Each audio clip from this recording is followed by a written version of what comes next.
3, 2, 1, start.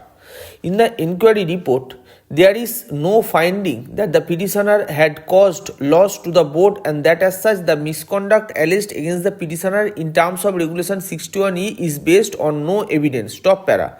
The expression sufficiency of evidence postulates existence of some evidence which links the charged officer with the misconduct alleged against him, but the instant case no such nexus stands established. Stop para. So far as the contention of Mr. Mitra to the effect that though the factum of non-replacement of a defective meter was not incorporated in the charge sheet, the same was implied in the backdrop of the charges leveled. Stop. I find that the inquiry officer had not also considered the explanation given by the petitioner towards the alleged delay in replacement of the meter and the specific contention of the petitioner to the effect that there was a shortage of meters and the documents in support thereto as disclosed by the petitioner were also not considered by the inquiry officer, and in the backdrop of such infirmities the inquiry officer could not have arrived at a conclusion to the effect that the petitioner had delayed the replacement of meter by 16 months. Stop para. A perusal of the second so cause notice and the order of punishment reveals that the alleged charges quoted in the same are different from the charges quoted in the charge sheet itself, and a comparison reveals that a charge to the effect that the petitioner, being a station in charge, had taken 16 months time to replace his own meter had been specifically incorporated for the first time, and neither the second so cause notice nor the final order reveals that the explanation given by the petitioner fortified through appropriate documents had been considered by the disciplinary authority, and such non-consideration tantamount to blatant the violation of the principles of natural justice. Stop para. The order of punishment contained in the memorandum dated 10 July 2004 is absolutely cryptic, and having concurred with the findings of the inquiry officer, there is no explanation as to how the disciplinary authority in the second so cause notice proposed to the effect that the charges established against him warrants severe punishment, though the alleged second charge incorporated in the said second so cause notice was found not to have been proved. Stop para. According to the respondents, the charge of enjoyment of electricity with low consumption is attributable to the delayed replacement of the meter, but the said charge of low consumption itself had not been established by the respondents in course of the inquiry, as would be explicit from the inquiry report, and that as such the primary charge of enjoyment of electricity with low consumption having not been considered, in my opinion, the punishment imposed is unsustainable in law. Stop para. A comparison of the second so cause notice and the final order of punishment would reflect that the contents of the same are absolutely identical, and in the latter there is only an additional line to the effect that the reply dated 20th July 2004 of the second so cause notice of Sri Jagannath Adhikari has been received and carefully examined. Stop para. The disciplinary authority at the time of passing the final order should have considered the representation submitted by the petitioner to the second so cause notice. Non-consideration of the same at the time of passing final order clearly establishes non-application of mind on the part of the disciplinary authority. Stop para.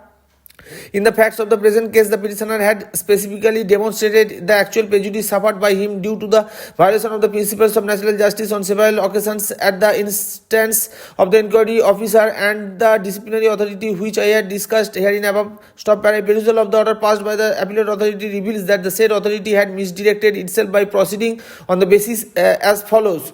Para. 1. Petitioner effected a service connection in his name. 2. Petitioner took 16 months time to replace his stop and sticky meter. 3. Petitioner availed undue benefits of enjoying low consumption by raising average bills during the period of stop meter. Stop para. Such findings at clauses 1 and 2 are absolutely unfounded, inasmuch as the petitioner's service connection was effected in 1989 and he joined in station in charge in 1994, and that as such the date of effect of the service connection has no nexus with the alleged delay of 16 months pertaining to a period in the year 2001.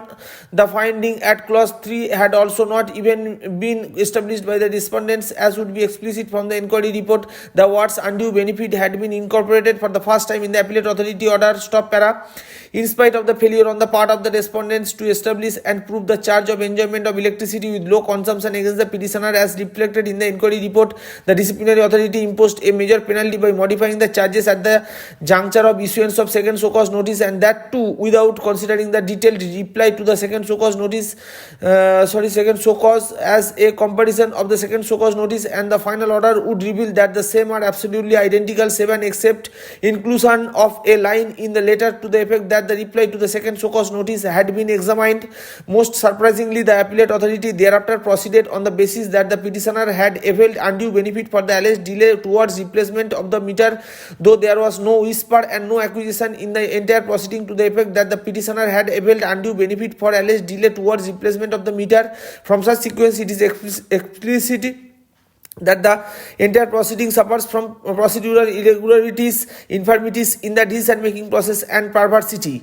It is well settled that in such circumstances the court, in exercise of the power of judicial review, can interfere with the disciplinary proceedings.